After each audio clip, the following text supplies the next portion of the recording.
if I had to learn the splits again from scratch, there are some things that I would do more and some things that I would do less. It took me 5 years to get into a side split and only 2 years to get into a front split. But if at the time I knew all the things that I know now, I guess that probably that would have taken me way less time. So these are the things that I would tell to my younger self. First, you have to understand the concept of intensity. So when you are in a stretch, you can get all the way down, you can stretch all the way into a very uncomfortable and painful stretch. This is a maximal intensity stretching position, but you can also stop a little earlier than that. And this is a medium intensity stretching position. So what I noticed is that on average, we should take 2 or 3 days per week stretching at max intensity, and all the remaining days we should just stop a little earlier than that with a medium intensity stretch. This concept of changing the intensity of our stretches allows us to keep our joints safe and to recover properly. Second, you don't want to think about these splits only. Especially when you start, the splits are going to be really uncomfortable to do and painful. So what you do want to do instead is to focus on the specific muscles involved in the splits. For example, here I'm stretching my hamstrings and I do want to perform this kind of exercise until my hamstrings flexibility get really, really good. And then I'm going to use the specific flexibility I've built in my hamstrings, for example, to better achieve the front split position. I do want to repeat the same kind of thought for the side split. So I want to stretch my adductors to better achieve a side split, and also in the front split, I can stretch my hip flexors, my psoas, and my quadriceps to better stay in a front split. So I do want to isolate the muscle first and then work on the position later. No rush. The splits are hard flexibility positions to reach. This is another lesson I learned. So we may encounter some roadblocks, plateaus, and even sometimes some regressions. This is just part of the journey. A lot of people just go too hard too soon. They get injured and they lose the motivation to get to the splits. You have one job to do, but you have to play the long-term game. One day at a time, and you will achieve the splits.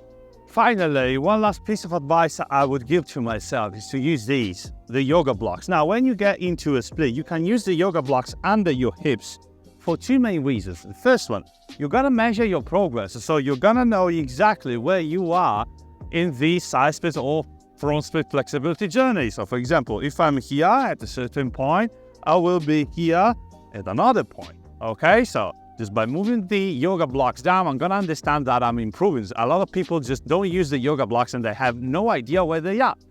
And another thing is that the yoga blocks are helping me relax into the stretch.